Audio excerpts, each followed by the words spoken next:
देखिए, smart meter पर क्या आश्वस्त करना चाहेंगे जनता को? जनता काफी परेशान है, तो जनता का कहना है कि ये प्रधान की जगह अभिशाप साबित हुआ है। स्मार्ट मीटर, मैंने बार बार ये बात कही है कि स्मार्ट मीटर जैसे आपके हाथ में स्मार्टफोन है, वैसे ही एक तकनीक पर आधारित ये एक व्यवस्था है। न ये किसी की दोस्त है, न ही किसी की दुश्मन है। और यही बात स्मार्ट मीटर में हम लोगों ने देखी है, पूरे देश में ये लग रहे हैं। स्मार्ट मीटर में जो जो दिक्कत क्या आती है कि जैसे आपके हाथ में फोन है, हम सब के हाथ में फोन है, लेकिन बहुत से लोग सिर्फ फोन पे बात कर पाते हैं, सिर्फ संदेशा व्यवहार कर पाते हैं। बहुत से लोग हैं जो आज भी व्हाट्सएप या मैसेज नहीं लिख पाते हैं, बहुत से लोग हैं जो मैसेज लिख लेते हैं, बहुत से लोग हैं जो वीडियो एडिट कर लेते हैं, बहुत से लोग हैं जो नहीं कर पाते हैं, बहुत से लोग हैं जो फोन का डेटा कंप्यूटर में ट्रांसफर नहीं कर पाते हैं, बहुत से लोग हैं जो उसका वो कर लेते हैं। तो ये हमारे समाज में अलग अलग क्षमता के हमारे समाज है, और इसलिए थोड़ी बहुत दिक्कतें शुरुआत में आई, अब उनका निराकरण हो रहा है।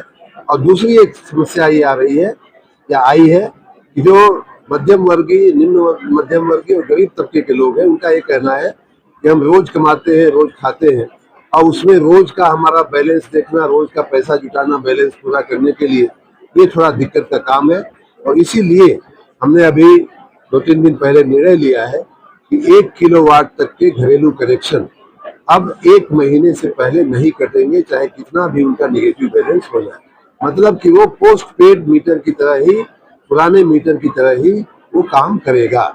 दूसरा हमने निर्णय लिया है जो 2 किलोवाट तक के घरेलू कनेक्शन है, उनको 3 दिन की मोहलत दी जाएगी, और या 3 दिन या 200 रुपए तक अगर उनका नेगेटिव बैलेंस होता है तब भी उनका कनेक्शन नहीं काटा जाएगा।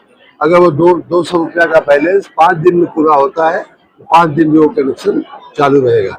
बाकी किसी भी प्रकार का कोई भी कनेक्शन कटने के पहले ये ऑटोमेटिक मीटर है, स्वाभाविक बात है कि जब बैलेंस खत्म हो जाएगा या जो हमने नियमावली बताया है वो नियमावली का समय पूरा होगा तो अपने आप वो मशीन है काम करना बंद कर देती है। तो उसको ऐसा न हो, इसलिए सभी उपभोक्ताओं को हम 5 बार SMS भेज करके सब उनको हम अलर्ट कर रहे हैं। एक बार जब आपका रिचार्ज 30% रह जाता है तब SMS जाता है, 10% रह जाता है तब SMS जाता है, 0 होने की कगार पे आता है तब SMS जाता है। अब 1 महीने की जो मोहलत दी गई है वो पूरी होने को होगी तब SMS जाएगा, या 3 दिन की मोहलत पूरी होने वाली होगी तब जाएगा, 200 रुपए का बैलेंस पूरा होना होगा तब जाएगा। तो इस प्रकार 4-5 बार उनको SMS जा रहा है। मैं आपके मार्फत सभी उपभोक्ताओं को आश्वस्त करना चाहूंगा कि वो स्मार्ट मीटर से घबराए नहीं। हम लोग उनकी सारी समस्याएं, सारे उनके जो मन में शंकाएं हैं, उनको दूर करने का हम लोग पूरा प्रयास कर रहे हैं। दिन रात हम लोग, हमारी टीम लगी हुई है, कहीं कोई इसमें दिक्कत की बात नहीं है। एक और गलतफहमी ये आ रही है कि स्मार्ट मीटर तेज चल रहे हैं। इस गलतफहमी का में कोई भी दम नहीं है। मैं आश्वस्त करना चाहूंगा कि स्मार्ट मीटर, मैंने बताया जैसा कि ना आपका दोस्त है ना दुश्मन है, वो एक मशीन की तरह काम करता है।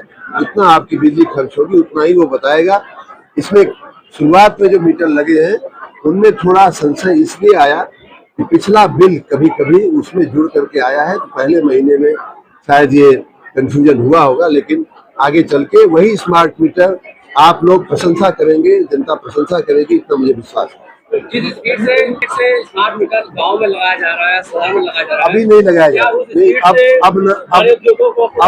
अब नहीं लगाया जा रहा है। मैंने अब स्मार्ट मीटर में जो जनता का फीडबैक आया और जनता की तरफ से थोड़ी बहुत जो समस्याएं देखने को मिली, उसके मद्देनजर हम लोगों ने स्मार्ट मीटर लगाने की प्रक्रिया को अभी रोका हुआ है, अभी नहीं लगाए जा रहे हैं। लेकिन जो लग गए हैं उनको व्यवस्थित चलाने का हमारा पूरा प्रयास चालू है। बड़े उद्योगपति के यहाँ ऑलरेडी ऐसी व्यवस्थाएं हैं कि जहाँ स्मार्ट मीटर जैसी व्यवस्था ऑलरेडी है, इसलिए नहीं लगाया जाए। आवश्यकता नहीं हो पाया है, तार नहीं बदले जा रहे, नहीं, उसका भी विभाग स्मार्ट हो रहा है। और आपको मालूम है कि बहुत सी जगह पे आप कई गांव में, आप कई अगल बगल पिछले 2-3 सालों में बहुत से गांवों में तार और खंभे जो जर्जर थे वो बदले गए हैं। लगभग 1.5 लाख ऐसे मजरे थे जहाँ बिजली नहीं पहुंची थी, वहाँ बिजली पहुंचाई गई है। लगभग 20,000 मजरे अभी भी जो बाकी रह गए थे उनमें भी बिजली और तार और खंभे पहुंचाने का काम चल रहा है, उनका विद्युतीकरण का काम चल रहा है। तो हर फ्रंट पे लोगों को बिजली एक आवश्यक सेवा हो गई है। उस सेवा को मद्देनजर रखते हुए, उसकी आवश्यकता को मद्देनजर रखते हुए हम लोग बेहतर में बेहतर सेवा देने का प्रयास कर रहे हैं। देखिए, सवाल है कि भदोही में जो बिजली की व्यवस्था है एकदम चरमराई हुई है। हल्की से भी आधी पानी अगर आती है तो लाइन काट दी जाती है, जबकि सरकार की तरफ से हर साल देखिए इस समय लाइन काटने का आंधी पानी में एक कारण यह भी होता है। वैसे भी जब आंधी पानी बहुत जोरदार होती है तो जन सुरक्षा के दृष्टिगत, पब्लिक सेफ्टी के दृष्टिगत लाइन काटी जाती है। लेकिन इस समय गर्मी के सीजन में किसानों की फसलें खेतों में पड़ी होती है और ऐसे समय में जब तेज आंधी आती है कई बार ऐसी घटनाएं होती है कि तार टूट करके हल्की पे नहीं कटती है, लेकिन जब तीव्र आंधी आती है तो खेतों में पड़ी हुई फसलें न बर्बाद हो, कई बार आग लगने की घटनाएं बनती है। उसके मद्देनजर ऐसे प्रकाशवाली इसको किए जाते हैं। धन्यवाद। आप नगर विकास मंत्री हैं और नगर पंचायत और नगर पालिका में कमीशन का बहुत तेजी चल रहा है और विकास कार्य जो है वो भ्रष्टाचार है। भैया ऐसा है कि कहाँ का विकास कार्य, कहाँ भ्रष्टाचार। बहुत सारे नगर निकाय हैं, बहुत सारे नगर पालिकाएं हैं, कहीं एक जगह का कोई सटीक उदाहरण के साथ कागज दीजिए, हम कार्रवाई करेंगे। चलिए। आकाश भूमि न्यूज राष्ट्रीय समाचार पत्र व वेब न्यूज चैनल, निडर पत्रकारिता की एक अनोखी झलक।